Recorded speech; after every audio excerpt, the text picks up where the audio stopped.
जी कौन सा लेक्चर चल रहा था ये? 118 पार्ट बी का 2।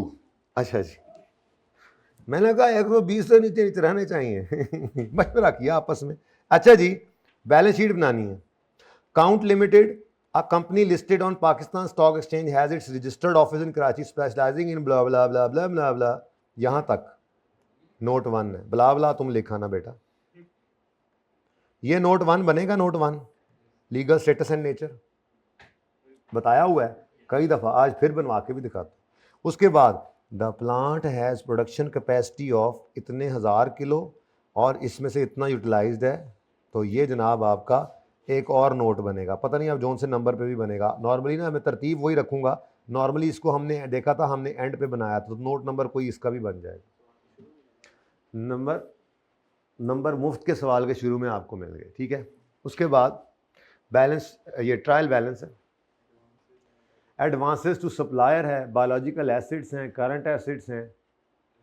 उसके बाद डेफर्ड टैक्स लाइबिलिटी है, investment in Alpha Limited at cost है, लॉन्ग टर्म लोन्स हैं, पीपीई है, शेयर कैपिटल है, trade payables, trade on the payables हैं, और अनअप्रोप्रिएट प्रॉफिट यानी रिटेन्ड अर्निंग्स है, ठीक है। कोई मसला इसमें? अच्छा, अब 1 बाय 1 इसको देखते चलते हैं, लेकिन उससे पहले ना जी मेरा मशवरा है कि हम फॉर्मेट को ओपन कर लेते हैं, ठीक है। तो क्वेश्चन नंबर 8 है, क्या नाम है इसका अटेम्प्ट का? ऑटम 24 है जी, ये 8 नहीं है, क्वेश्चन 8 है, ठीक है। अच्छा, अब इसका नाम वैसे तो ऊपर लिखना चाहिए, लेकिन मैं यहाँ लिख रहा हूँ ज़रा, CL statement of financial position. आपने प्लीज़ इसको ध्यान से लिखना है, ठीक है, बल्कि ये यहाँ पे लिख देता हूँ, CL, इसके नंबर ऐसे ही मुफ्त में ना जाते रहे। CL statement of financial position as on for the year 30 June 2000। अच्छा, अब इसके अंदर जो अभी तक मुझे आइटम्स मोटे मोटे नज़र आए हैं, उनके हिसाब से पीपीई भी है, बायोलॉजिकल एसिड भी है, 2 लाइनें एडिशनल छोड़ देते हैं, कोई और चीज़ ना आ जाए। वैसे सोल्यूशन है आप लोगों के पास? ज़रा ऐसे चाहती थोड़ी सी सिर्फ इतनी मार लो कि मुझे ज़रा, आप लोग तो खुली खुली लाइनें छोड़ना ना। पीपीई और बायोलॉजिकल एसिड 2 नज़र आए हैं ना, आप 2 लाइनें 3 लाइनें छोड़ के फिर करंट एसिड लिख लेना, लेकिन मुझे ज़रा गाइड करते जाना, ठीक है। इधर देखो जी, नॉन करंट एसिड्स, छोड़ो यार छोड़ो, ठीक है। नॉन करंट एसिड्स में आपका पीपीई आएगा, आपका बायोलॉजिकल एसिड आएगा। देखो मैंने आपको कह दिया था 2 लाइनें छोड़ देनी है, ठीक है, आपने 2 लाइनें छोड़ दी, आपकी एक एडिशनल बच गई, ठीक है। उसके बाद करंट एसिड्स के अंदर आए हम, तो करंट एसिड्स में मुझे कहीं पे नज़र नहीं आया cash and bank, current assets इकट्ठे ही पड़े हुए हैं। तो करंट एसिड्स एक तो आ रहा है, उसी में ही सारे डेटर्स, इन्वेंट्री, कैश, बैंक सब पड़ा होगा, तो आप कोई नहीं 2 लाइनें एडिशनल छोड़ दो, कोई और चीज़ एडजस्टमेंट में से ना निकल आए, ठीक है। तो करंट एसिड्स के अंदर मैंने फिलहाल 2 लाइनें छोड़ दी, ठीक है, 3 छोड़ दी। उसके बाद मेरा आ गया टोटल। फिर इक्विटी एंड लायबिलिटीज़ के अंदर इक्विटी आएगी। अदर इंफॉर्मेशन पढ़ेंगे तो आपको पता लगेगा कि उसके अंदर ऑथोराइज शेयर कैपिटल भी गिवन है। तो इक्विटी के अंदर आप सबसे पहले इंशाल्लाह ऑथोराइज शेयर कैपिटल क्या लिखेंगे।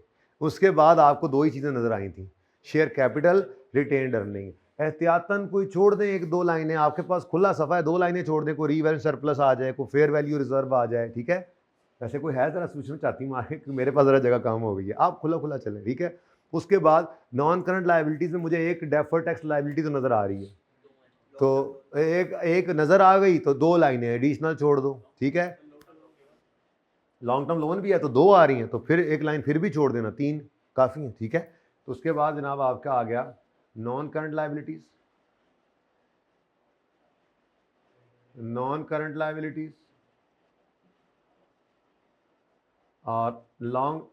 लायबिलिटीज़ में 2 नज़र आ रहे थे, तीसरी वैसे जगह छोड़ दी, और फिर करंट लायबिलिटीज़ वैसे 2 ही है ना सोल्यूशन में।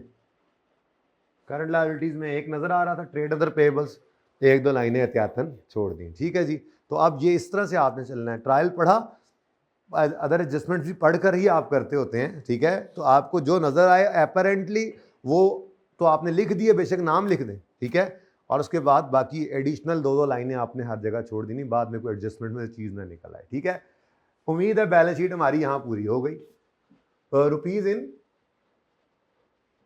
1000 करोगे, डेटा ट्रायल में देखो कैसे है, मिलियन है 1000 है, रुपीज़ इन मिलियन है, तो रुपीज़ इन मिलियन ही हम इसको कर लें, ठीक है जी।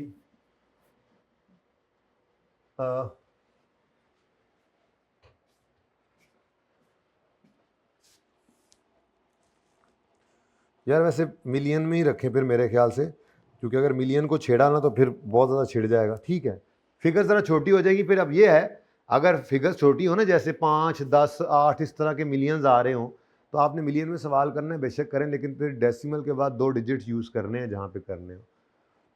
ये मेरा मशवरा है, ठीक है, इससे कम फिर ना हो, ठीक है। लेकिन असूल यही रखें कि जो आपको ट्रायल के फेज़ के ऊपर नज़र आ रहा है डेटा, जिस डिनोमिनेशन में, आप उसी राउंडिंग लेवल को लेकर चलेंगे तो आसानी रहेगी, ठीक है।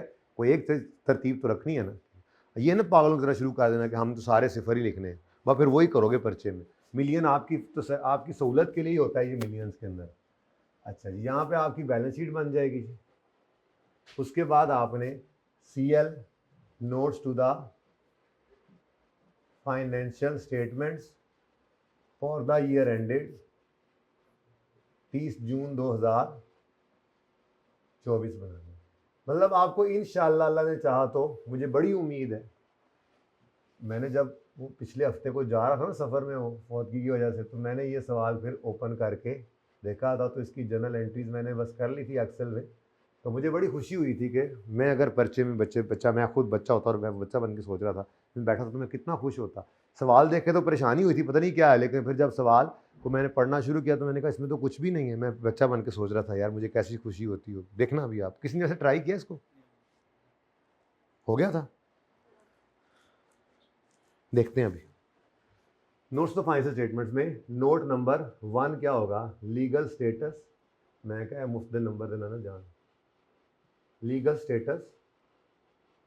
अच्छा एक और बात भी है, एंड नेचर वाले नोट के नीचे ही आप अगला भी काम कर दें अगर उसने इकट्ठा दिया हुआ है, तो कोई इतनी बड़ी पाबंदी नहीं है कि आपने। वैसे ये कर रहा हूँ कि जैसे आपको मैंने फाइनेंशियल स्टेटमेंट्स दिखाई थी पैकेजेस या नेस्ले की, जो हमारी फाइनेंशियल स्टेटमेंट्स बनी हुई भी हैं किताब के अंदर, वही तरतीब रहे ज़रा, इस वजह से मैं तो कह रहा हूँ।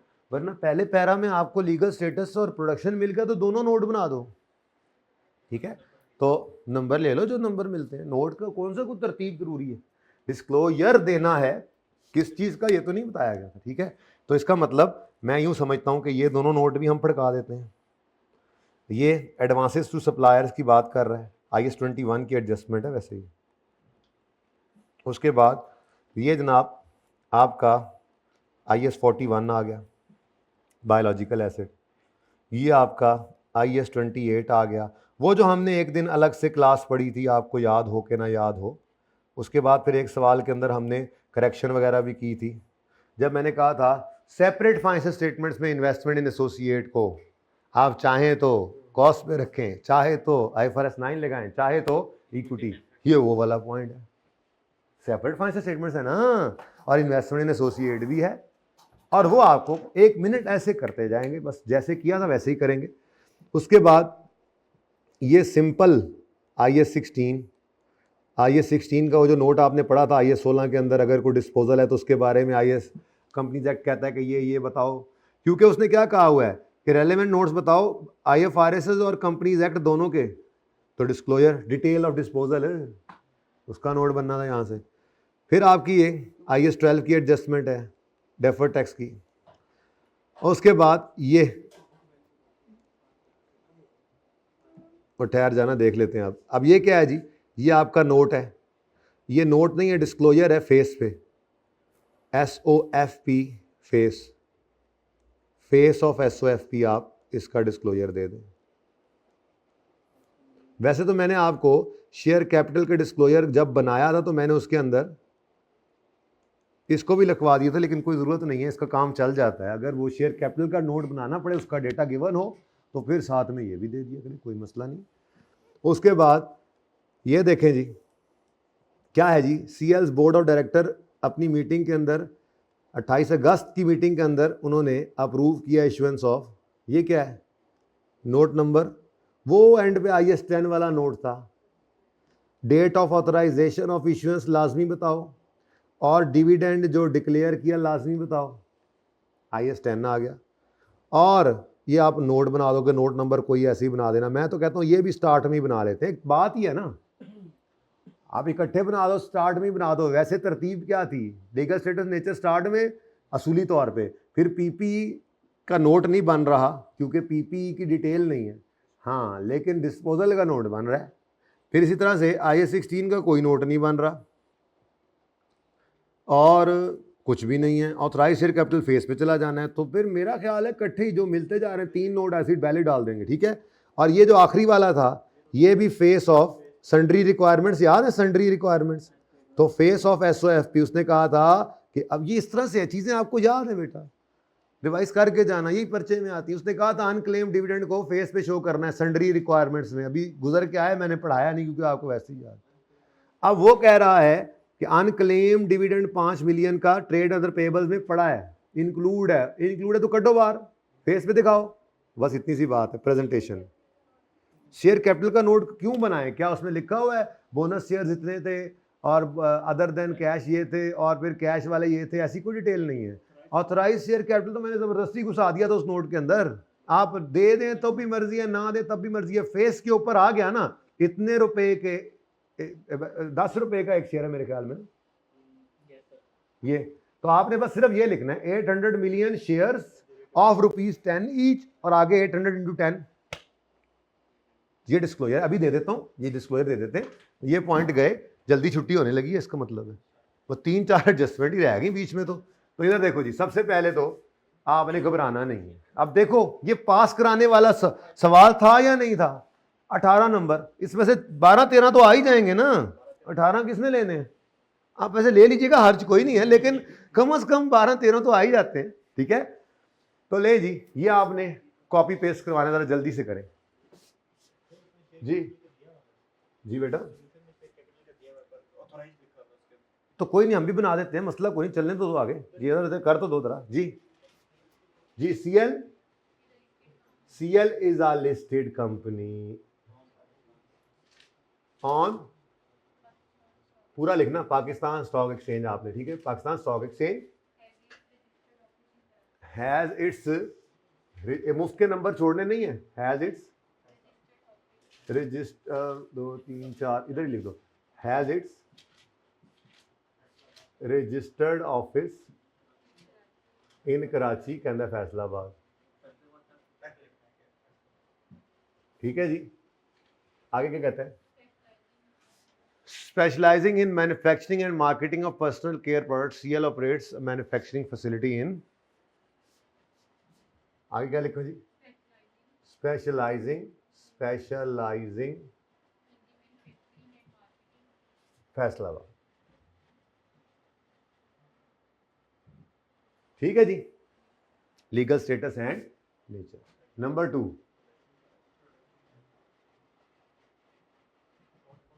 हाँ वो साथ ही निकालना पड़ेगा खुद आपको, प्रोडक्शन कैपेसिटी का नोट। अब लिखो, this plant, the plant has production capacity of 20,000 kgs of which 75% is currently utilise. इसका मतलब ये हुआ कि आपका 25% जो है वो अनयूटिलाइज्ड है। तो बस लिख देना है आपने कि ड्यूरिंग द ईयर, तो शॉर्टफॉल ही है ना, रीजन हम भी नहीं बताएंगे, फिर रीजन होगी तो बता देंगे, नहीं होगी तो नहीं बताएंगे, सवाल में जो लिखा वही देंगे ना, खुद से तो नहीं कहेंगे जी ये तो डिमांड है अपनी तरफ से, नहीं, कोई जरूरत नहीं उसने लिखवाना तो लिखवा देता, ठीक है। तो इसका मतलब ये हुआ 20,000 का 75% कितना बनता है, 15,000, ये 15,000 यूटिलाइज्ड है, ठीक है। तो हम क्या कहेंगे कि कैपेसिटी 20,000 थी और प्रोडक्शन हुई है, ये बस लिख दो अपने अल्फाज में कि ड्यूरिंग द ईयर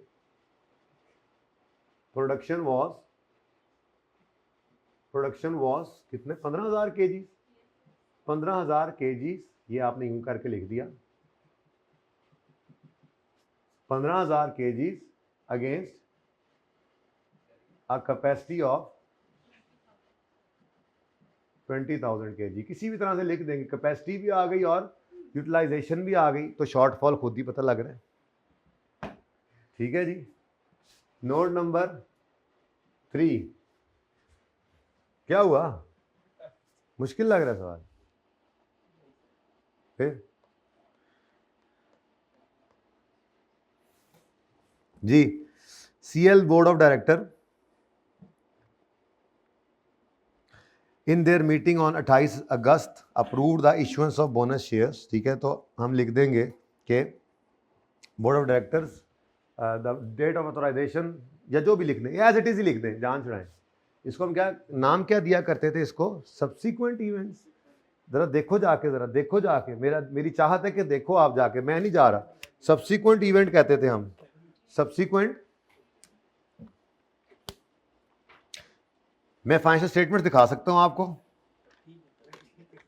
यार, कुछ नहीं होता ना यार, अब जान के एंड पे ऐसे ना करो।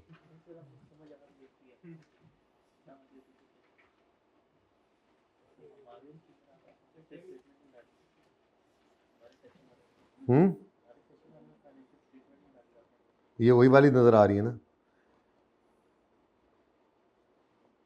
सब्सिक्वेंट इवेंट्स, जहां तक मुझे याद पड़ता है यही था। उसने अलग अलग किया हुआ है, date of authorisation, date of authorisation और इवेंट्स आफ्टर रिपोर्टिंग डेट। लेकिन जो हमने अपनी किताब के अंदर फाइनेंशियल स्टेटमेंट डाली थी, उसके अंदर हमने इसको इकट्ठा कर दिया था और नाम दिया था इसको सब्सिक्वेंट इवेंट्स का। जाके देख लो अपनी वो जो डिस्क्लोजर्स वाले हमने फाइनेंशियल स्टेटमेंट्स बनाई हुई थी। ठीक है, अब वो देखो, मैं तब तक ये लिख देता हूँ, सब्सिक्वेंट इवेंट।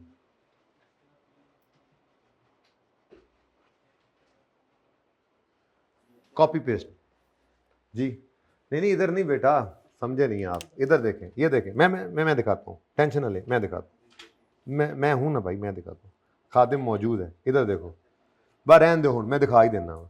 अपनी फाइनेंशियल स्टेटमेंट ये वाली हैं, अपनी आपकी ये फाइनेंशियल स्टेटमेंट, जब मैं कहूँ ना अपनी फाइनेंशियल स्टेटमेंट्स, तो आपने ये खोलनी है, जिनको आपने डिस्क्लोजर के साथ साथ किया था, वो है आपकी फाइनेंशियल स्टेटमेंट। बाकी तो सवाल आते रहेंगे जाते रहेंगे, आते रहेंगे जाते रहेंगे। आपकी तो अपनी फाइनेंशियल स्टेटमेंट यही है। एम्बुलेंस जा रही,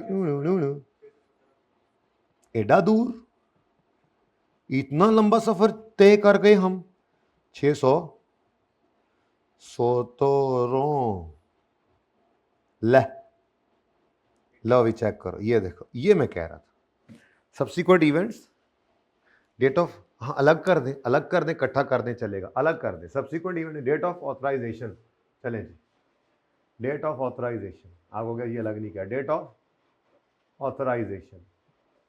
हाँ जी बताएं, बताएं जी, सवाल सामने रखें, सवाल।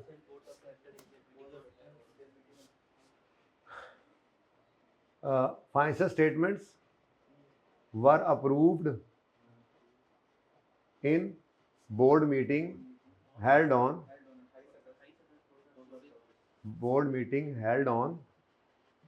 28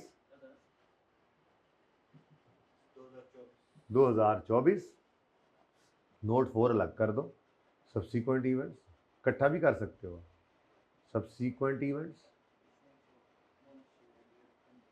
बोर्ड ऑफ डायरेक्टर्स, BOD में लिख रहा हूँ, approved a bonus dividend of 10% to be approved in, लिखा हुआ है आगे? नहीं आपने लोग भी लिख सकते, to be approved in AGM, बस ठीक है, बाकी इतना भी काफ़ी है, जो उसने लिखा हुआ हमने लिख दिया जी, बस ठीक है, काफ़ी है। अच्छा, उसके बाद नोट नंबर 5 है ऑथोराइज्ड शेयर कैपिटल का। आप कहते हैं जी ये बनाएं, मेरा दिल तो कोई नहीं था, फेस पे कर दें तो एक ही बात है, फेस पे कर दें या यहाँ पे कर दें, यहीं पे कर दें फिर, अब ठीक है जैसे बनाया।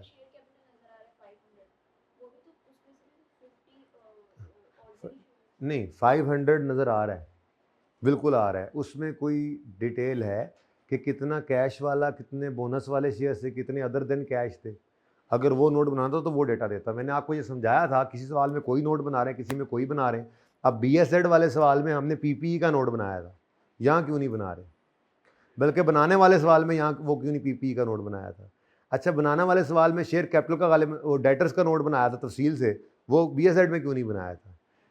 जिस सवाल में जिस डिस्क्लोजर का डेटा जितना होगा वो बना देंगे, जिसका नहीं होगा वो नहीं बनाएंगे। ठीक है, ओके। जगह मेरे को घट होगी, लेकिन चलो यहाँ पर हम क्या लेंगे जी? यहाँ पे क्या लिया था हमने? नंबर ऑफ शेयर्स लिए थे, क्वांटिटी लिखा था, और फिर जी डिस्क्रिप्शन था, और फिर अमाउंट थी रुपीस मिलियन में, ऐसा ही है। अब कितने शेयर्स हैं जी ऑथोराइज? 800 मिलियन शेयर्स हैं। तो हमने यहाँ पर लिखा था, क्या लिखा था आगे जी? Ordinary shares of ₹10 each.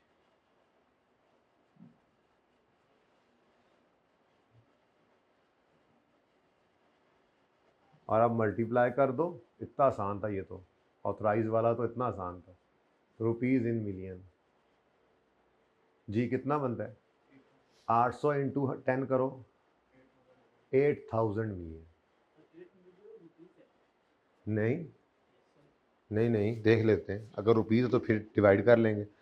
देख लेते हैं। Authorise share capital of company is ₹800 million. Okay, ₹800 million है, तो डिवाइड करके आपको ये निकालना पड़ेगा। मैंने कहा था कोई एक चीज़ कर देता दूसरी करनी पड़ती है, हमें दोनों बतानी है, नंबर ऑफ शेयर्स कितने हैं और टोटल अमाउंट कितनी है। ठीक है, तो 800 डिवाइड बाई 10 कर दो, कोई मसला नहीं। 80 million ordinary shares authorise share capital है ऑफ ₹10 ईच। तो यहाँ पे आके आपने लिखा 800 मिलियन, और नीचे आपने 2 लाइनें लगा दी। ठीक है, और सही है। तो ये जनाब आपका डिस्क्लोजर बन गया। अब ख़तरे की बात तो कोई नहीं रहेगी, बस एक ही नोट रह गया मेरे ख्याल से मैंने जो बनाना है, बाकी तो सब वर्किंग है ना। वो नोट कौन सा है जी? Detail of disposal. कोई और तो नहीं है? पूरे ही कर दिए मैंने ये कॉन्फिडेंस दे रहा हूँ आपको। देखो, कोई ज़रूरी नहीं है कि पहले आपने लीगल स्टेटस लिखना है फिर आपने डिटेल ऑफ डिस्पोजल देना है, जैसे याद किए वैसे वैसे चलें तब भी ठीक है, लेकिन ऐसे मुफ्त के नंबर फटाफट ले लें, कोई मसला है? ठीक है, अब ये देखो ज़रा, ये गया, पॉज करो जी। ये हो गया जनाब पॉइंट, और ये भी हो गया पॉइंट, ये भी कर ही दो। मैं तो कहता हूँ इसका क्या करना है, चलो देख लेते हैं फेस के ऊपर ही करना है बेसिकली। यहाँ पे लिख लेता हूँ, फिर एंड पे देख लेंगे। 98 में से बस माइनस क्या करना, 98 को तोड़ के लिख देते हैं जी। अगर कितना अनक्लेम्ड, अगर 5 अनक्लेम्ड डिविडेंड है तो बाकी फिर 98 - 5 क्या बन गया? तो जब हम बैलेंस शीट के फेस पर शो करेंगे तो ट्रेड अंदर पेबल्स में 93 शो करेंगे, और उससे अलग थलग अनक्लेम्ड डिविडेंड वहीं वर्किंग कर देंगे। कोई नोट्स की ज़रूरत नहीं है, क्योंकि ये कौन सा कोई डिस्क्लोजर देना होता है हमने, ये तो उसने गलत किया हुआ है, तो हम करेक्शन फेस पे कर देंगे। ठीक है, अच्छा। अब जी रह गए पॉइंट है सिर्फ 4। वैसे 4:30 तक मुझे लग रहा है चला जाना है सवाल, इसलिए रिलैक्स होकर बैठना है, टेंशन नहीं लेनी। ओके, सही है ना? हाँ, सवाल पूरा करके जाएंगे ना, बीच में तो नहीं छोड़ सकते। अच्छा भाई, तरतीब हमारी फाइनल अकाउंट सवाल करने की यही होती थी कि ट्रायल का सिर्फ वो फिगर उठाते थे जो एडजस्टमेंट में हिट होता था। ठीक है, तो अभी तक मैंने जो एडजस्टमेंट्स पिक की हैं उनमें मेरा ट्रायल अभी तक हिट ही नहीं हुआ था। ठीक है, ये ठीक है, मैंने इसको टिक कर देना है अगर करना है तो। इसमें ट्रायल मैंने हिट कर दिया जो करना। अब पॉइंट 1 जो है ना जी, वो आपका IS-21 है। IS-21 आप याद करो तो उसमें हमने पढ़ा था कि आपका अगर कोई एडवांस फॉर PPE है तो उसको आपने स्पॉट रेट पे रिकॉर्ड कर लिया। जब वो PPE आता है तो एडवांस को एज इट इज़ उल्टाते हैं। PPE को डेबिट बैलेंसिंग फिगर से करना है, कुछ कैश पे किया और कुछ पेएबल, याद आ रहा है? तो मैं आपको ये नहीं बताने लगा कि उसने क्या किया है, मैं आपको बताने लगा कि होना क्या था। एडवांस सप्लायर इस 108 की बात कर रहा है। represent advance paid for machine to be imported. The total price of machine was $3 million, of which 60% was paid in advance as advance on Yakam October. The machine was received on Yakam March and the balance was settled in हमारे साल के बाद, और depreciation is charged on annual rate of 20 और exchange rates इस तरह से हैं। अब हम अपनी ओरिजिनल, अब मेरे पास जगह कोई नहीं है, मैं वर्किंग यहाँ पे कर रहा हूँ, ठीक है। ओरिजिनल रॉन्ग रेक्टिफाइंग यहाँ पे करके फिर पोस्टिंग कर लेते हैं, ठीक है। हाँ जी मेरे बच्चों, पे पढ़ो ज़रा। नो एंट्रीज वो तो बाद में। अब देखो जी, हम अपना ओरिजिनल जो होना चाहिए वो काम पहले करते हैं, ठीक है जी। तो ओरिजिनल,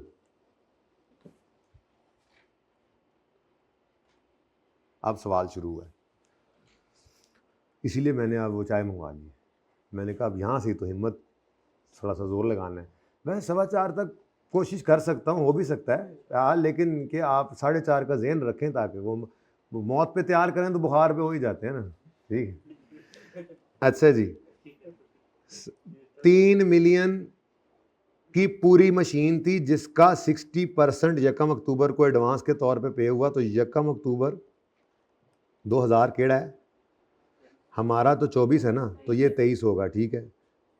यकम अक्टूबर 23 पर advance for machinery debit cash credit.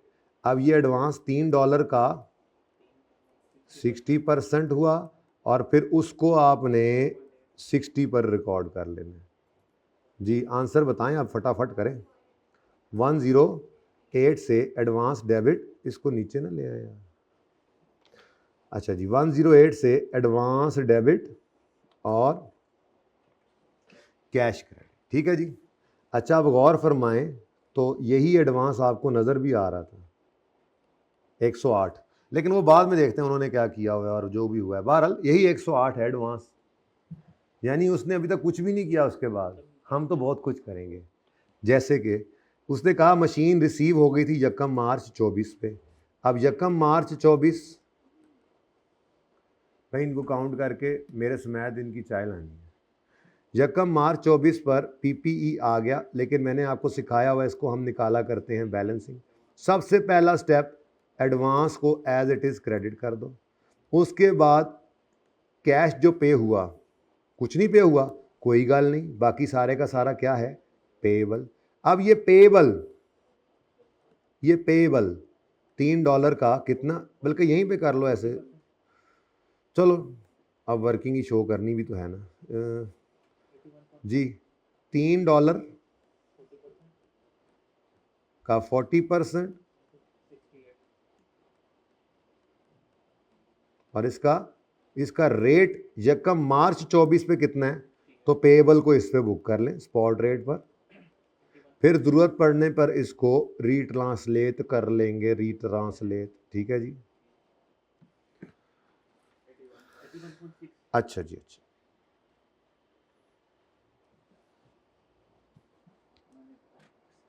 जगह बच सकती है, जगह बचाइए अपने लिए, अपने बच्चों की तस्वीर के लिए। परसेंटेज इतने रह गया, लो जी।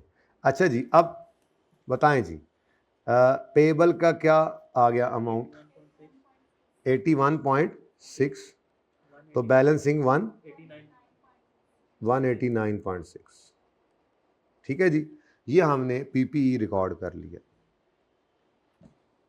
अच्छा, उसके बाद जनाब ईयर एंड आया, क्या पेएबल पे हो गया, पेएबल तो पे हो रहा है अगले साल जुलाई में जाकर, तो इसका मतलब आपका पेएबल अभी भी आपके ऊपर बोझ बना हुआ है, तो आपने इसको रीट्रांसलेट करना है ईयर एंड पर, ठीक है जी।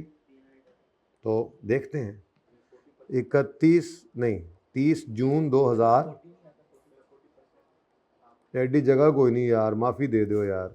अच्छा जी, अब 30 जून 2024 पर जो 40% था पेएबल, वो बनता कितना है वैसे, ये तो पता ही कोई नहीं। 3 का 40%, ये जो 1.2 है ना, इसको आपने इधर लिख ही लेना है एक बार। इसको आपने रिकॉर्ड करना है 30 जून पे, रीट्रांसलेट करना है, 80 बनाना है। 80 कितना आता है, 96, और इसको आपने कंपेयर करना है जितने पर रिकॉर्ड हुआ था ये 81.6 से। तो ये जनाब आपकी वर्किंग वर्सेस वाली आ गई, ठीक है। तो कुछ नया कर रहे हो तो बता दो मुझे, कुछ नया किया हो तो बता दो मुझे, अभी तक कुछ नया किया हो तो बता दो मुझे। जो आपने ना किया हो और आपके सामने आ गया हो, ऐसा कुछ है तो बता दो। है जी कोई चीज़ नहीं है बेटा, बी कॉन्फिडेंट। अब पेएबल को 81 से 96 पे लाना है, पेएबल को बढ़ाना है, तो पीएनएल डेबिट। एक्सचेंज लॉस क्यों लिखूं, आपने रिटेन्ड अर्निंग ही हिट कर दिया ना, पीएनएल डेबिट पीएनएल क्रेडिट, ठीक है। तो पीएनएल डेबिट तो लिख दो एक्सचेंज लॉस और पेएबल क्रेडिट कितने से जी 14.4। लो जी, और उसके बाद भी कुछ होना है अभी, उसके बाद अब कुछ भी नहीं होना। ये तो हमारा काम जो है वो तमाम हुआ, ये हम कह रहे हैं कि ये होना चाहिए था, ठीक है। वो भी हाँ बिल्कुल वो भी कर लें, 30 जून 2024 पे ये भी होना चाहिए था कि depreciation debit, accumulated depreciation credit. अब एसिड कितने पर रिकॉर्ड हो चुका है, 189.6 पर। इसको डिवाइड करें, लाइफ लबो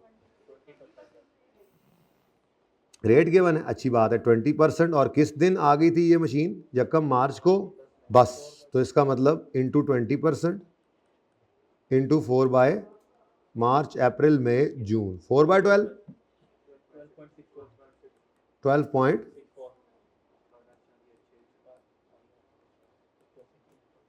ठीक है जी। अब ये सब कुछ होना चाहिए था जी खैर से। अब देखते हैं भाईजन ने क्या किया है।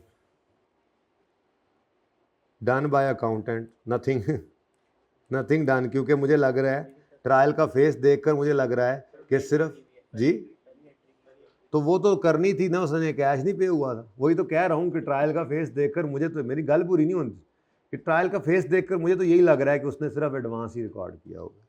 तो आगे वो कहता है no entries have been made in respect of our information after यकम अक्टूबर। हाँ जी, आप ये बात ना भी लिखते रहे तो हमें ये बूथी देख के ट्रायल की नज़र आ गया था कि उसने एडवांस को नहीं छेड़ा, तो मतलब एडवांस भी ओरिजिनल वाले को नहीं छेड़ा, मतलब उसने सिर्फ एंट्री क्या कर रखी है, एडवांस डेबिट। मैं तो ये लिखूँ ही ना मेरे ख्याल से, तो चलो खैर, एडवांस डेबिट कैश क्रेडिट होना था, वो तो हो गया हुआ है ना, उसको तो कुछ नहीं करना। और क्या ख्याल है, सही है कि नहीं। अब मैंने तो रेक्टिफिकेशन करनी है, रेक्टिफाइंग एंट्री, तो जो हो चुका है उसको तो कुछ भी नहीं करना था।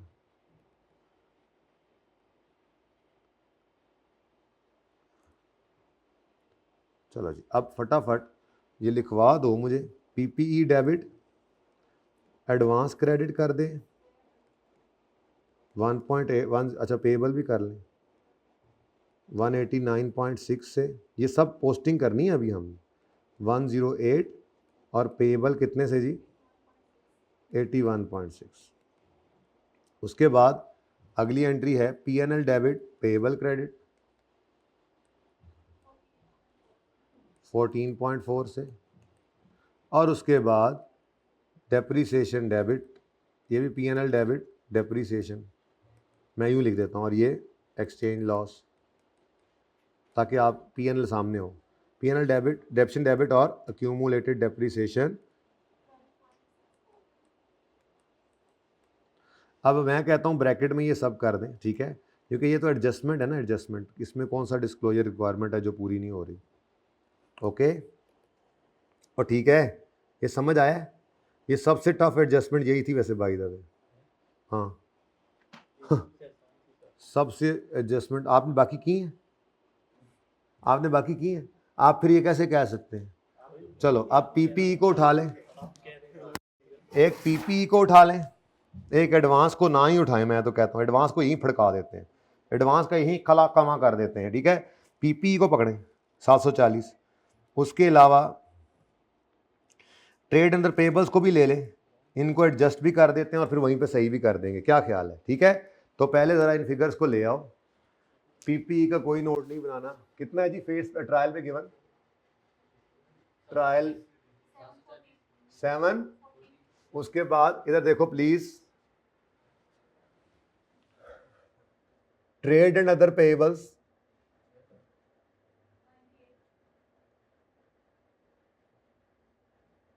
98, इसमें से पहले -5 कर लो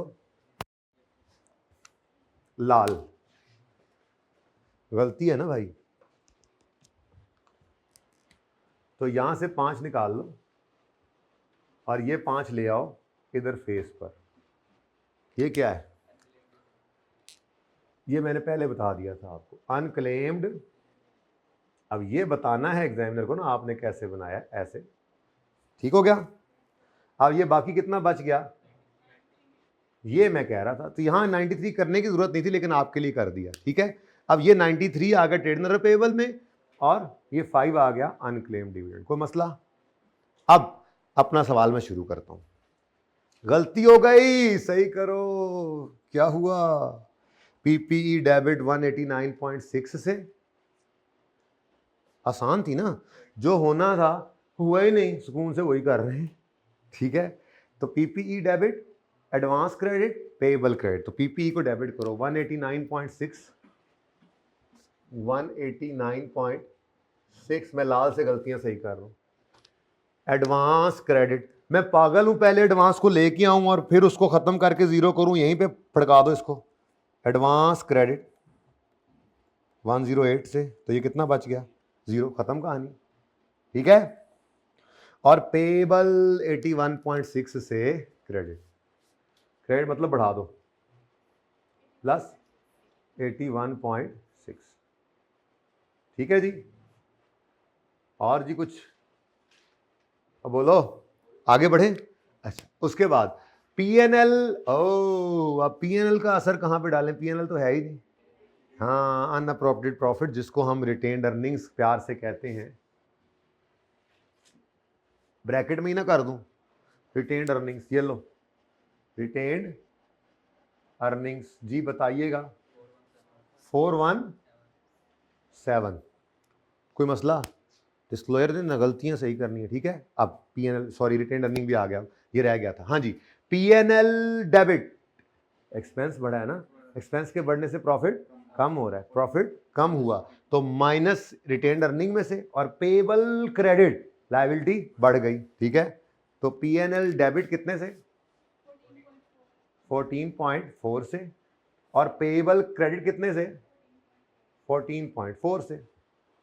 5 जरा भाई थोड़ा सा इधर हो जाओ यार, उस्ताद रश पै गया उधर, तो गश पै जाना है। अच्छा जी, अब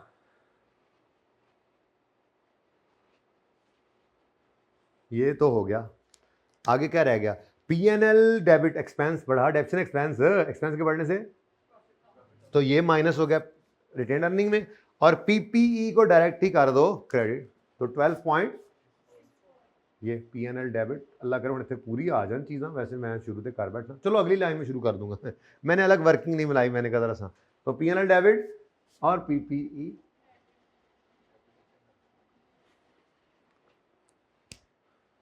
वही है और क्या है। कोई नहीं, देख लेंगे, अल्लाह खैर करेंगे, कोई बात नहीं, देखी जासी। लें जी, को मसला? ये कहानी खत्म कर लूं इसको टिक? ये लो, ये जनाब एडजस्टमेंट नंबर 1 है ना जी? आहा, ऑथराइज पड़ा था ऊपर, I am sorry. Retained earning, वैसे अलग से भी इसकी वर्किंग हो सकती है, अलग कर लें। चलो इसको वर्किंग नंबर 2 मैं कह देता हूँ, वर्किंग 1 मेरी शुरू है। मैं यहाँ से हटा रहा हूँ, यहाँ पे शेयर कैपिटल भी आना था मेरा। वैसे अगर ऐसा हो जाए तो शेयर कैपिटल बाद में भी लिख दो तो कोई मारेगा नहीं, बस गलती होगी, खैर है, माफ़ी दे दो से कहेंगे। ठीक है, तो ये मेरी वर्किंग 1 है। तो वर्किंग 2 अब फिर मैंने ओपन कर लिया, अब फिर गुजारा करें। वो क्या है? वो क्या है? एडजस्टेड प्रॉफिट्स या एडजस्टेड रिटेन्ड अर्निंग्स। तो अनएडजस्टेड रिटेन्ड अर्निंग सवाल से उठा ली हमने, अनएडजस्टेड बैलेंस कितनी बताई थी अभी आपने? 41। यार वैसे इतना आसानी से हो रहा था, काम उधर हो नहीं जाएगा।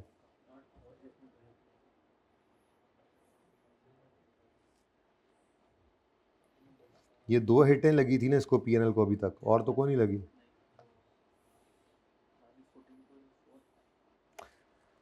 हो जाएगा, मेरा दिल नहीं कर रहा। ये मुझे ना ऐसे लग रहा है कि बच्चों को ये ज़्यादा आसान लगेगा, आप कर लें अलग वर्किंग, ठीक है। हाँ, मुझे यूँ लग रहा है कि ये ज़्यादा सामने नज़र आता है ना, जो वो ज़्यादा इजी नज़र आता है। जी बताइए ज़रा। 4-1 बस, अच्छा 1 भी है तो पहले नहीं दसिया, 4-1-7 करके तो सो गए हो।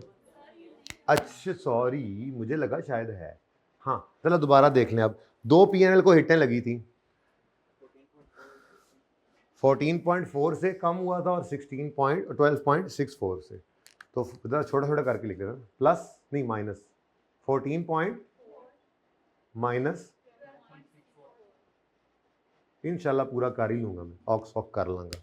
ज़रा मुझे ऐसा ज़्यादा अच्छा लग रहा है, ये डबल एंट्री नज़र आ रही है ना सामने, वो उधर वर्किंग उधर हो जाती है, तो बोर्ड के ऊपर होती तो मैं कर लेता, यहाँ पे जगह नहीं मेरे को।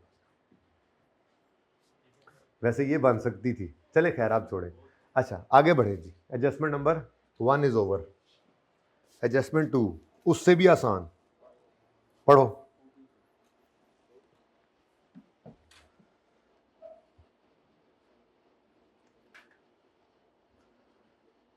पॉज करें यार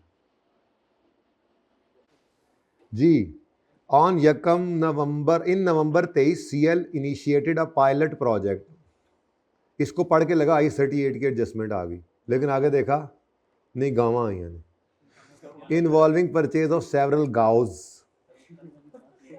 हाँ ना, गाय और cows, classifying them as biological asset at initial cost of ल,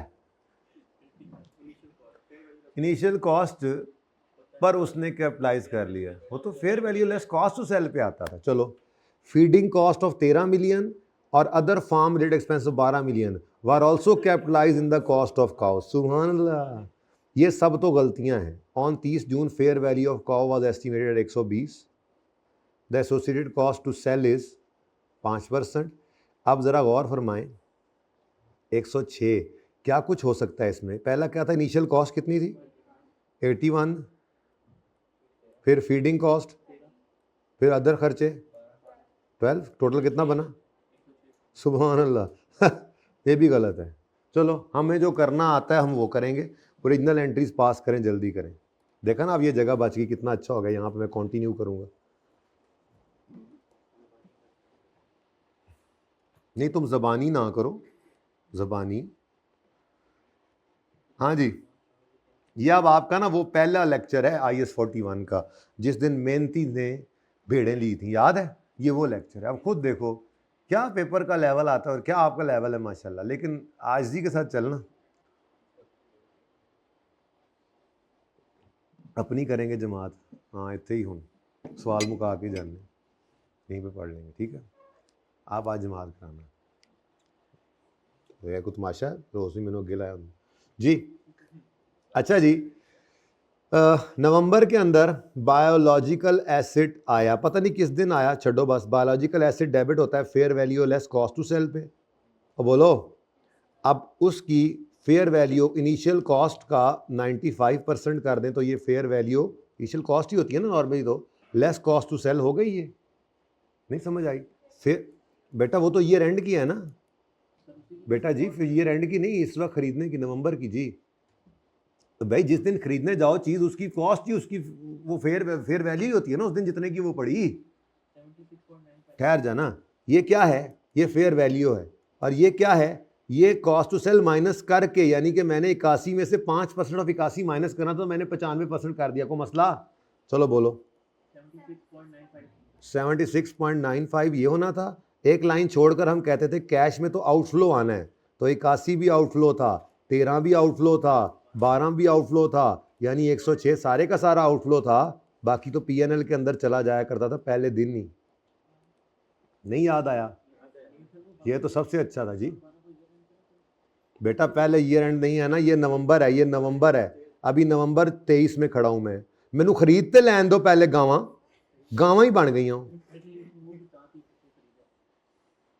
नवंबर 23 पर जो बताओ PNL में क्या जाएगा, हैं 29 अच्छा आप इसको अलग करना चाहो तब भी अच्छी अलग कर लो, ठीक है। उसने इस पे कर दिया, अच्छा आप ये चाह रहे हो जी। मुझे लगा शायद आप इकट्ठी भी हो सकती थी, सारा PNL में एक ही अटेम्प्ट, एक ही एंट्री पढ़नी थी। नहीं अब वही सही नहीं है, आप बिल्कुल मेहनती वाला सवाल ही है। पहले खरीदें बायोलॉजिकल एसिड को, फिर खरीदेंगे उनका चारा, फिर कोई फार्म पे खर्चे खुर्चे करेंगे। ठीक है, हाँ बताओ 4.05 वक्त पाया है। वैसे इतना अच्छा हो रहा था वो, कसम से पहले जो हो रहा था। कर दूं फिर, ले लो, डन हो गया। ठीक है, बताओ जी 81 भी गया। कंफ्यूज तो नहीं हो गए? मुझे लगता है हो गए। नहीं मुझे लगता है हो गए, बस मुझे नहीं लगता, लास्ट क्लास है फिर भी मुझे लग रहा है नहीं हो गए।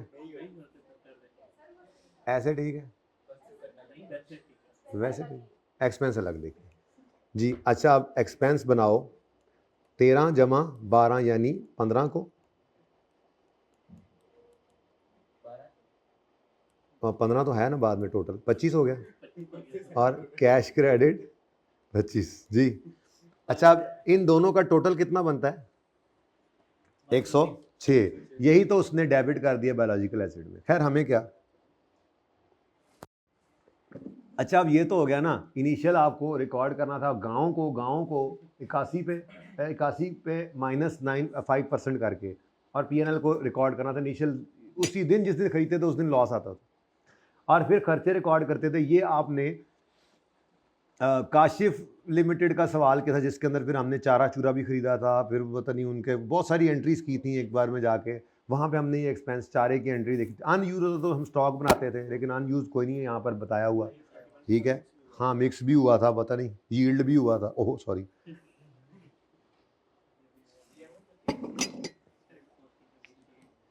अच्छा जी, अब ईयर एंड आया तो आप एंड आया तो आपने इसको रीट्रांसलेट करना होता था, इसको फेयर वैल्यू कॉस्ट सेल पे लेके जाते थे। अब वो कह रहा है कि ईयर एंड पर फेयर वैल्यू इनकी होगी 120। आपने 120 में से 5% कम भी कर लिया, चलो कर ही लेते हैं, वर्किंग छोटी सी यहीं पे कर लेते हैं, अब इतने बड़े तो हो ही गए। 120 का 95% कितना बनता है? 100।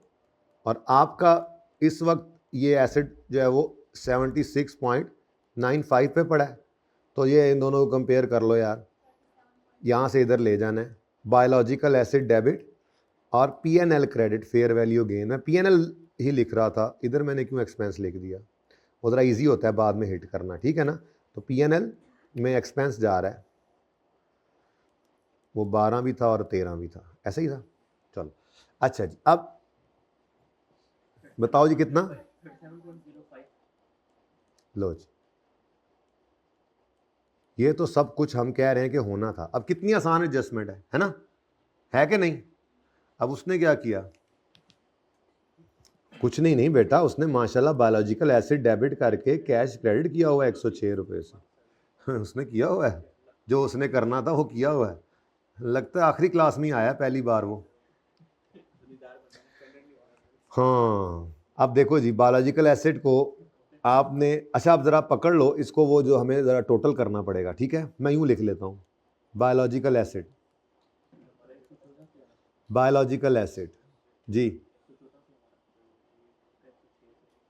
बायोलॉजिकल एसिड डेबिट होना था, इधर देखो कैलकुलेटर पकड़ो, 76.95 से डेबिट होना था,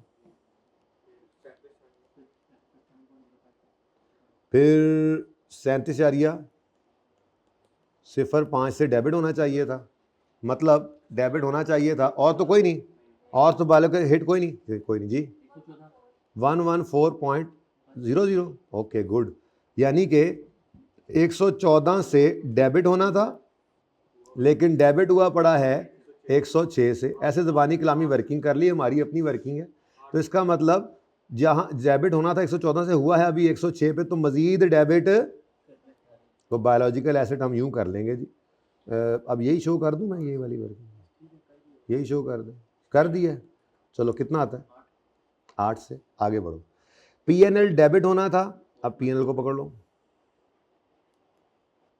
यार तुम ज़रा ना उस्ताद इधर आ जाओ, हाँ मेहरबानी तुम्हारी, जगह तंग है, हमने पीएनएल को भी देखना है। तो एक तुम ही तो नहीं हो ना दुनिया के अंदर, बायोलॉजिकल एसिड वाहिद तुम ही फिर रहे हो। हाँ जी, अब पीएनएल की ऐसी ज़रा छोटी सी वर्किंग कर लेता हूँ मैं, ज़रा इजी होता है इस तरह से संभालना जी। पीएनएल के बारे में क्या फरमाते हैं आप, पीएनएल को इधर देखो जी, डेबिट करना था 4.05 से, ऐसे लिखते जाया करो, उसके बाद डेबिट करना था 25 से, पूरा 25 है ओके, तो मतलब डेबिट करना था कितने से, 29.05 से डेबिट होना चाहिए था।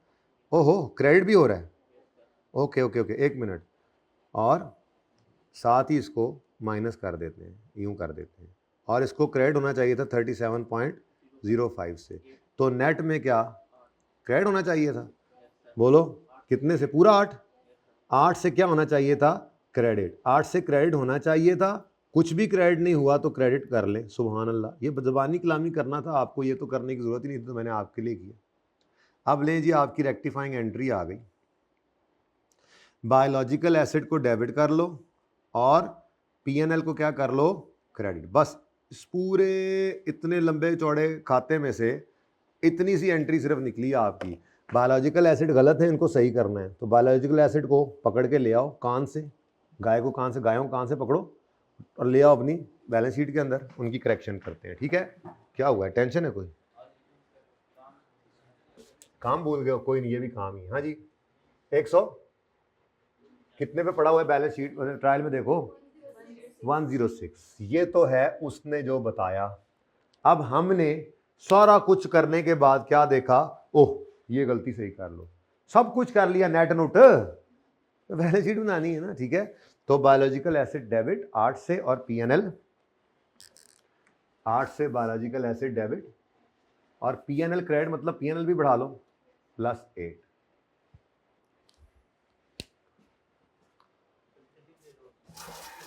जब तक ये सवाल चलेगा, वैसे रह क्या गया है, कुछ नहीं रह गया, मुझे तो लगता है पौने तक चला जाएगा, तुमने जाना है तो चले जाओ फिर, ठीक है। असली पॉइंट तो ये था वैसे, जल्दी करो, कुछ नहीं, 1 मिनट अगर कोशिश करेंगे तो 10 मिनट में भी हो जाएगा। ऑन यकम फरवरी 24, हमारा साल एंड होने से फरवरी मार्च अप्रैल मई जून 5 महीने पहले है जी, यकम जनवरी को अगर, ठीक है। CL acquired 6 million shares of Alpha representing 30% share holding for the year ending 30 June 24। AL reported, जिसके शेयर्स खरीदे थे उसने रिपोर्ट किया net profit of 80 million, distributed dividend totalling इतने, of which CL recorded its share in other income. ये तो उसने गलती की ना, CL has policy to account for investment, क्योंकि वो तो इक्विटी मेथड की पॉलिसी रखता है। अब अपनी एंट्री करेंगे हम, लेजर बना लेते हैं फटाफट, लेजर में 1 मिनट में काम हो जाना है, ठीक है, फिर एंट्रीज भी कर लेते हैं। तो investment in shares, investment in associate लिख लेते हैं ना जी, कॉस्ट आती थी सबसे पहले। ऑन यकम फरवरी CL acquired 6 million shares representing इतने, पता नहीं कितने का है, पता नहीं कितने का है, पता नहीं कितने का खरीदा है ये सारा माल असबाब। वो कह रहा है इन्वेस्टमेंट एट कॉस्ट कितनी है, यानी ये वो कॉस्ट है जो इन्वेस्टमेंट प्रॉपर्टी खरीदने की पड़ी थी, 100 मिलियन। समझ आती है, कहीं नहीं लिखी हुई थी ना आगे कितने का खरीदा हमने इन शेयर्स को, तो वो फेस पे, ट्रायल के फेस पे आ रहा है, investment in associate at Alpha Limited at cost, तो कॉस्ट कितनी पड़ी थी हमें, 100, ये आपके ट्रायल में इधर आती थी, यानी जिसकी पहली एंट्री होती थी investment debit, investment in associate debit, और इन्वेस्टमेंट ही लिख दो, काफ़ी है, बार बार लिखना, इन्वेस्टमेंट डेबिट कैश क्रेडिट कितने से जी, 100 से। फिर अगला काम हम क्या करते थे, पोस्ट पैट, ठीक है, पोस्ट पैट लेते थे। पैट कितना है जी, पैट जरा इसको मिटाओ 7 और 7 को जी, 80 मिलियन तो पूरे साल का है मेरे ख्याल से। हमने किस दिन खरीदा है इसको, फरवरी मार्च अप्रैल मई जून, 5 महीने, तो 80 को करो 5/12 पहले, जो भी आंसर आएगा, जो भी आएगा कैलकुलेटर पे आपके, उसको फिर कर देंगे 30%, 10। इसकी एंट्री क्या सिखाई थी आपको, investment debit PNL credit, share of profit from associate, याद आ रहा है, और बोलो कितना जी, 10, ठीक है। और फिर डिविडेंड की एंट्री, जो मैंने आपको जब ये करवाया था तो मैंने कहा था थोड़ा सा आपको तंग करेगी बच्चों, डिविडेंड की एंट्री थोड़ा सा आपको तंग करती है, जरा तरतीब से हट के, याद आ रहा है, तो वो तंग कर रही है फिर आपको, मुझे लगता है। डिविडेंड इधर आएगा, डिविडेंड, इस पे कोई फ्रैक्शन नहीं लगाते टाइम का, मैंने आपको कहा था डिविडेंड पे टाइम का फ्रैक्शन नहीं लगता, कितना डिविडेंड अनाउंस किया इसने? 24 इंटू 30%, कितना जी? 7 पॉइंट। ये मैंने सिर्फ आपको समझाने के लिए लगाया, वरना डायरेक्ट एंट्रीज कर सकते थे। क्लोजिंग बताओ। 102.8। अब ये आपकी बैलेंस शीट में नजर आएगा जब आप सारी गलतियां सही करेंगे। खैर चले, ये तीसरी एंट्री मुझे बताएं, तीसरी एंट्री क्या हो रही है? Cash debit. याद करके देखो, मैंने एंट्री कही थी cash debit investment in associate credit 7.2 से। अब ये सब होना था बेटा जी, ये सब होना था, लेकिन बहन ने की कीता है, ਤੁਹਾਡੇ सामने ही है। आपको उस ट्रायल का फेस क्या नजर आ रहा है? क्या फेस बता रहा है आपको ट्रायल का? कि इन्वेस्टमेंट डेबिट कैश क्रेडिट पहली एंट्री तो हुई, उसके बाद कुछ ना हुआ। हाँ वो भी बताता हूँ। इन्वेस्टमेंट डेबिट कैश क्रेडिट ये हुआ पड़ा है, कोई मसला। उसके बाद ये जो है ना 7.2, इसको उसने कैश डेबिट करके, हाँ मैं अदर इनकम नहीं लिखूंगा, मैं पीएनएल लिखूंगा, पीएनएल क्रेडिट कर दिया अदर इनकम के अंदर। कितना मुश्किल आसान? काम आसान है, मुश्किल नहीं है बेटा, किया हुआ काम है, कोई ऐसी चीज जरा सी भी नहीं आई। बोर हो रहे हो ना इसको देखकर? बस खत्म करने दो ना अब मुझे। हाँ जी अब आ जाओ भाई, इन्वेस्टमेंट को पकड़ लो। इन्वेस्टमेंट डेबिट होना था, ऐसे भी लिख सकते हो आप, डेबिट 100 से, डेबिट 10 से, तो प्लस मैं लिख लेता हूं +100 +10 और -7.2, यानी इन्वेस्टमेंट ने प्लस होना था, यानी डेबिट होना था कितने से? जल्दी बताओ और बोलो इसका। 102.8 से डेबिट होना था। और भाई ना बोलो ना यार, डिस्टर्बेंस हो रही है यार, जो करना है कर लो, जाना तो जाओ। मार खानी आखिरी दिन तुमने, मतलब आगे हिल रहे हो, बैठे हुए बातें कर रहे हो, अजीब बात है यार। 102.8 से इन्वेस्टमेंट को डेबिट करना है, 100 से हो गया है, तो मजीद कितने से डेबिट कर लो? 2.8 से इन्वेस्टमेंट को डेबिट करो। कैश क्रेडिट होना था, हो गया, कुछ ना करो। कैश डेबिट होना था, हो गया, कुछ ना करो। पीएनएल को पकड़ो। पीएनएल सिर्फ क्रेडिट करना था 10 से, क्रेडिट हुआ है 7.2 से, तो मजीद क्रेडिट कर लो 2.8 से, एडजस्टिंग एंट्री। ठीक है, अब 2.8 से अब इन्वेस्टमेंट को पकड़ लो, जो गड़बड़ है वो फेस पे पड़ी हुई है, उसको वहां से उठा लो। ये जैसे मैंने यहां से अभी तक इसको पकड़ दिया, इसको पकड़ लिया, अब इसको भी पकड़ लिया। ठीक है, ये भी पकड़ के ले गया हूं मैं, और ये भी चाहता रहा है, तो सारा कुछ तो होता जा रहा है। 100 रुपये इन्वेस्टमेंट इन एसोसिएट है, ये भी यहां पर नॉन करंट एसेट्स में आता है, पता है ना। Investment in associate 100। अब गलती क्या है? गलती जो भी है वो सारा कुछ कर करा के जिनका कॉन्सेप्ट मजबूत था वो उनको मार नहीं पड़ी होगी इस सवाल के अंदर। जो किया हुआ था काम तो वही है। ठीक है, और इस तरह के सवाल भी किए थे हमने। इक्विटी मेथड करना था, उन्होंने नहीं किया, बल्कि हमने तो मुश्किल वाला किया था, उन्होंने IFRS 9 लगा दिया है। पता नहीं इस तरह की कोई बात थी। तो जो वो का सवाल कर ले उसके लिए सीधा सवाल करना तो मुश्किल ही कोई नहीं था। तो investment debit PNL, investment debit कितने से? सॉरी, इन्वेस्टमेंट डेबिट 2.8 से, और पीएनएल क्रेडिट, पीएनएल मेरा ये पड़ा नीचे अलग से, रिटेन्ड अर्निंग्स, क्रेडिट मतलब बढ़ा लो। ठीक है, समझ आ रही है? बस फिर सवाल खत्म है। ये बहुत आसान पॉइंट है, इसका डिस्क्लोजर का मसला था, बाकी पॉइंट तो बहुत आसान है। चेक करो ना, एडजस्टमेंट की औकात चेक करो। ऑन 30 जून 24, साल के आखिरी दिन, मशीन जो उसको परचेज किया था ओरिजिनली 30 मिलियन का, वो 5 मिलियन की बेची, और सारी प्रोसीड गलती से कहीं चली गई है, वो बाद में देखते हैं, वो हम बाद में देख लेते हैं। और डिस्पोजल वाज नॉट रिकॉर्डेड, सब गलती है, देखते हैं गलती, फिलहाल ओरिजिनल तो कर ले। At the time of disposal carrying amount कितनी थी? 8। अब मैं क्या करूं इस कॉस्ट का? ये तो सिर्फ डिस्क्लोजर के लिए जरूरत है मुझे, जर्नल एंट्री करने के लिए तो मैं बुक वैल्यू और कैश को कंपेयर कर रहा हूं। मुझे नजर आ रहा है लॉस है, 3 का लॉस है ना। 8 वाला एसेट 5 का दिया ना, ऑक्शनड, मतलब ऑक्शन हमने कर दिया 5 मिलियन का। बुक वैल्यू उस दिन कितनी थी? 8, तो 3 मिलियन का क्या है? Loss. Original entry PNL debit सीधा ही कर दो, पीपीई क्रेडिट। क्यों? चलो कर लो। कैश डेबिट, ये वर्किंग कहीं साइड पे ले ना, जो इसकी तो ज़रूरत ही कोई नहीं है। ये अगर कोई करना चाहे तो कर ले, ज़रूरत तो कोई नहीं थी इसकी, वैसे ये ऐसे साइड पे रखते हैं इसको जी। ये एडजस्टमेंट नंबर कौन सी थी? एडजस्टमेंट 2 थी, ऐसे ही है। ये एडजस्टमेंट नंबर 3 थी, और अब ये एडजस्टमेंट नंबर 4 आ गई। ये तो सबसे आसान है, सवाल आगे बढ़ता जा रहा है, एडजस्टमेंट्स आसान होती जा रही है। तो कैश डेबिट 5 से और पीपीई क्रेडिट 8 से, तो 3 रुपए का क्या आ गया जी? पीएनएल में लॉस। कोई मसला? अब ये तो होना चाहिए था उसने क्या किया है, वो कहता है डिस्पोजल को रिकॉर्ड ही नहीं हुआ, और सेल प्रोसीड जो थी, फुल अमाउंट ऑफ प्रोसीड जो थी, वो गलती से सेल में क्रेडिट हो गई। तो cash debit, sales credit. Cash तो डेबिट, वो तो मतलब उसने सेल के बारे में बताया ना, तो वो गलत हुआ, तो गलती सही कराओ। कैश डेबिट होना था, हो गया, कुछ ना करें। पीएनएल डेबिट होना था, नहीं हुआ, करें। फिर बीपीई क्रेडिट होना था, नहीं हुआ, तो वो भी करें। और सेल गलत क्रेडिट हो गई है, सही करने के लिए, तो वो भी पीएनएल ही हो गया ना एक तरह से।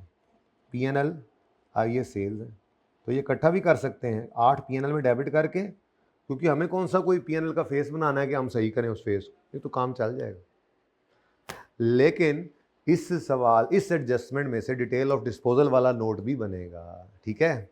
बहरहाल फिलहाल इस गलती को सही कर लें। हमारा पीपीई हिट हो रहा है, पीएनएल हिट हो रहा है, तो पीपीई क्रेडिट, चलो तरतीब से चलो। पीएनएल डेबिट मैं अलग अलग कर दूं या इकट्ठा कर दूं? पीएनएल डेबिट 3 और 5 8 से, पीएनएल डेबिट 3 और 5 ये अलग अलग थे, ठीक है ना। 3 और 5 8 से, डेबिट मतलब लॉस है, एक्सपेंस है, तो पीएनएल डेबिट तो मतलब प्रॉफिट कम हो गया, ठीक है। और पीपीई क्रेडिट, लेकिन डिटेल ऑफ डिस्पोजल का सब नोट बनाना पड़ेगा अब हमें। इसमें क्या कुछ होता था जी, कुछ याद है?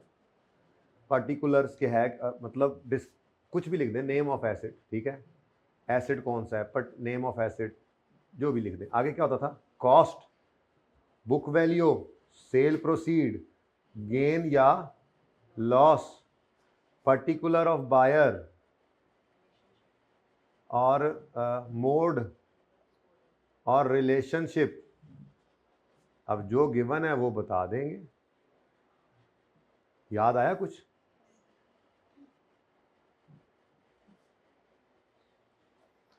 एसिड क्या है? मशीन। कॉस्ट उसने बताई है कितनी?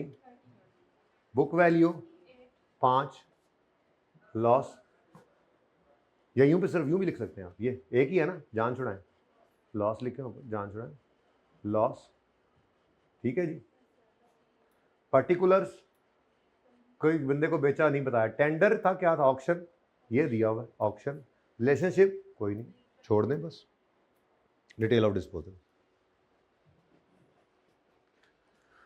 बस आखिरी एडजस्टमेंट। को मसला है तो बताएं। आखिरी एडजस्टमेंट तो सबसे ही आसान है, यहां करता हूं। Temporary differences have increased by 80, however no adjustment has been made to reflect this change.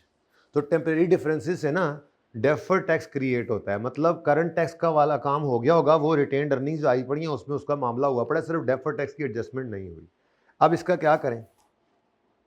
असल में आपको पता है, आपका डीटीएल का लेजर कुछ इस शक्ल का बनता है।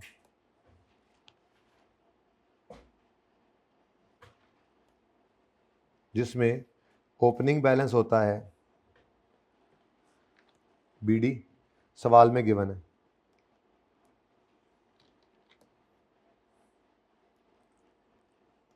जी सवाल में कितना? 67 गिवन। अब ये कैसे निकला करता है, कुछ याद है? मैं वैसे ही अगर इसकी वर्किंग करूं तो मैं कहूंगा जी DTL DTL/A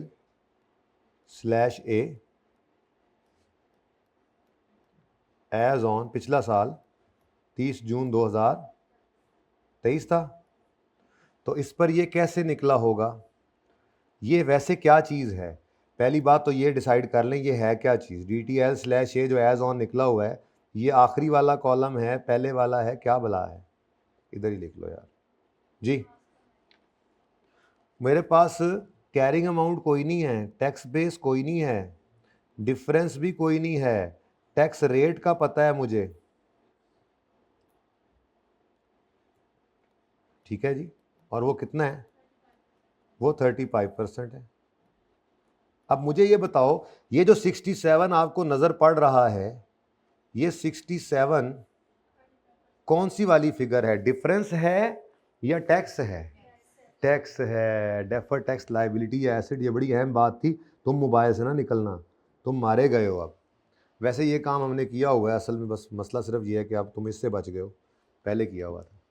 अब अगर 67 ये है, ये 35 है, तो डिवाइड बाय 35 इंटू 100 करो तो 191 आया।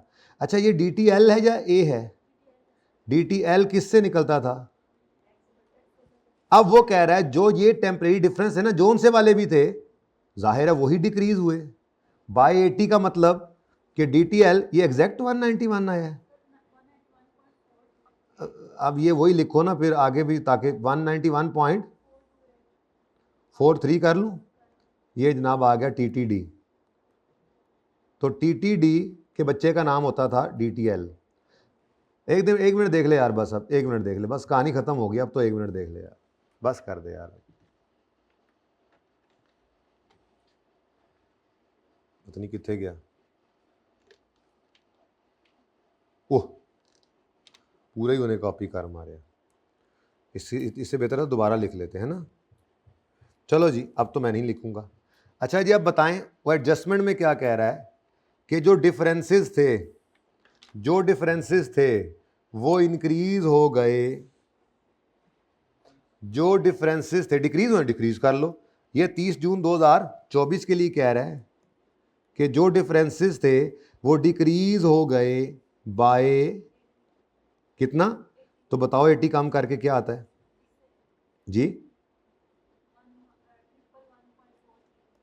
सही है, लेकिन टैक्सेबल थे तो टैक्सेबल ही कम हुए होंगे। अब इससे DTL क्या बनेगा, 30 एग्जैक्ट आया ना अब। अच्छा अब ये 39 इधर आ गया, ये आप इसको कह लें वर्किंग नंबर, पता नहीं केड़ी जेड़ा भी नंबर चल रहा है, असल में तो आपको ये वर्किंग कर लेनी थी, जो भी वर्किंग नंबर है ठीक है, वो वर्किंग नंबर का रेफरेंस दे देना। तो वो वर्किंग से आपको मिल गया 39।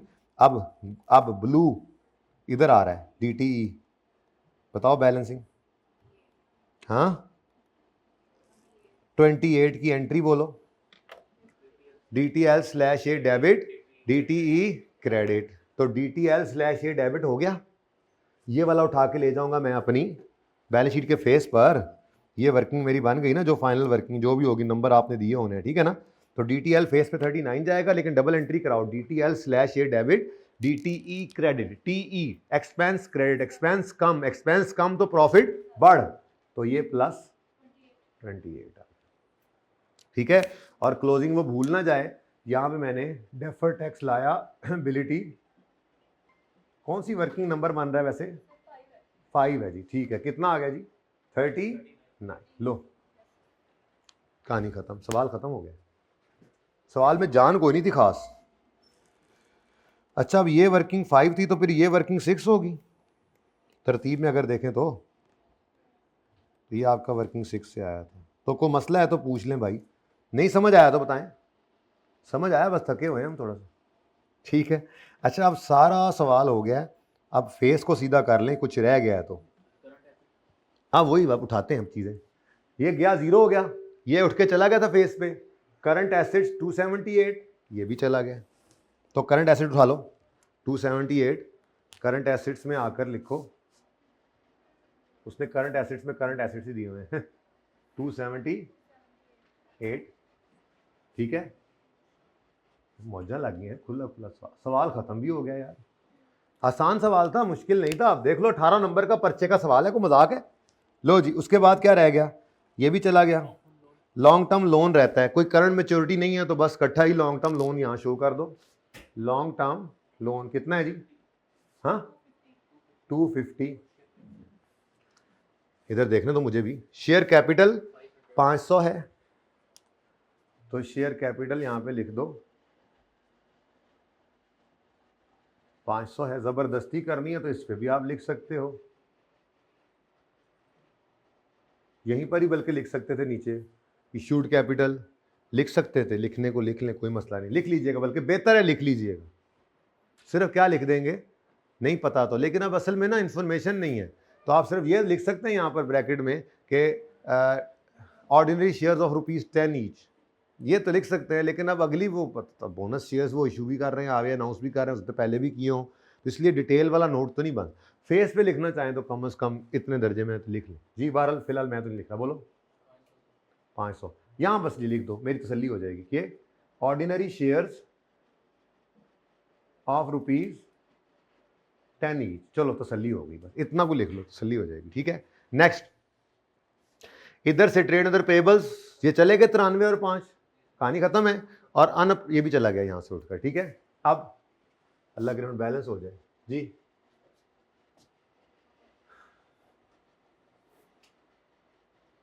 जी बोले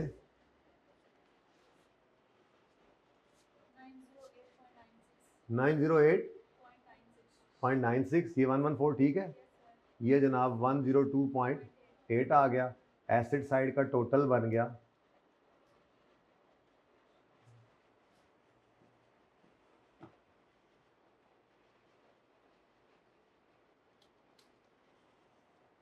कैलकुलेशन भी ढिली होगी, खैर 1403। भाई कंफर्म करें ज़रा, यही है। ये 500 के आगे ये इसका क्या आंसर है 4। चलो 76 पे मैच हो गया, शुक्र है, पहला स्टेप तो हो गया सही। अच्छा जी, उसके बाद ये दोनों आ गए। ओए होए होए, कहते भी सही रोला पे यार। ये 93 को पकड़ना, 93 प्लस 81.6 प्लस 14.4 189 ले 5 ऐड करें 1 नहीं सारे में करें, कुछ और आ गया, मुबारक हो। 1403 चले ठीक है जी। अब जाएं वेव स्किल करें, और इस पर्चे में से ना, इस पर्चे में से आपने MCQs कर लेने। ये 9 तो आपने कर ही लिया है, तो फाइनल अकाउंट्स फाइनल ही था है जी। MCQs भी कर लेने हैं, क्वेश्चन 7 भी आपने करके आना है। क्वेश्चन 7 और क्वेश्चन 6 ये आपका होमवर्क है, ठीक है। क्वेश्चन 7 और क्वेश्चन 6, कोई मसला होगा तो क्वेश्चन 7 को डिस्कस कर लूँगा, पढ़ लेना इसका सोल्यूशन, ठीक है।